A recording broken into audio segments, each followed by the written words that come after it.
A fight between two people is believed to have started the fire which ripped the Kennedy Road Informal settlement in Durban early this morning. At least 1,000 structures were razed to the ground. As residents pick up the pieces, they've expressed frustration over their poor living conditions. Let's take a look.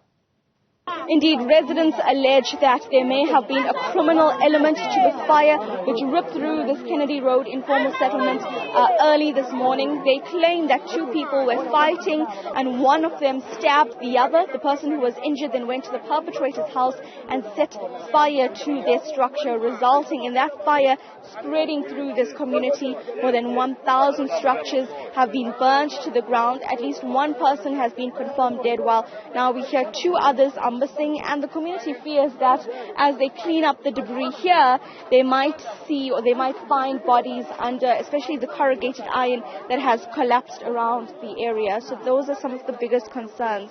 Right now we have spoken to some residents, one of them who began crying, just talking about the fact that she is living in this informal structure with no hope for better housing. Take a listen. Sicela usizo bandla, sicela usizo ngokudla, ngeengubo zokulala, ngeengubo zabantwana ngoba sishelwe yonke into. Sashelwa ngisho ukudla. Ngicela nisisize bandla, Nkosi yami. Nisisize sidinga usizo bakithi, siyadinga nemizi, nisisize sikhathele ukuhlala kule mjondolo. Please sisizeni okwazi ukuthi reach out, please Nkosi yami, kushe yonke into. I don't know how it started. I woke up, my neighbor was calling me. Neighbor, come. The fire is just by my house. And I thought she was joking. When I come out, the flame is up and everything is on fire. I had to wake up my kids. I've got small kids and everything got burned. Yes, we need the municipality to help us, meet us halfway. We're tired of living on these things. We're really tired.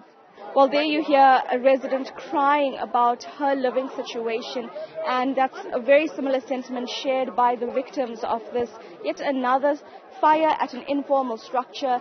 They need better living conditions going forward. I mean, this is where they were living. It's burned to the ground. Many are unclear about where they will be moved to or where they will stay. They also want a voice from a government leader going forward. For Newzroom Afrika on Channel 405, I'm Karinda Jagmohan, Durban.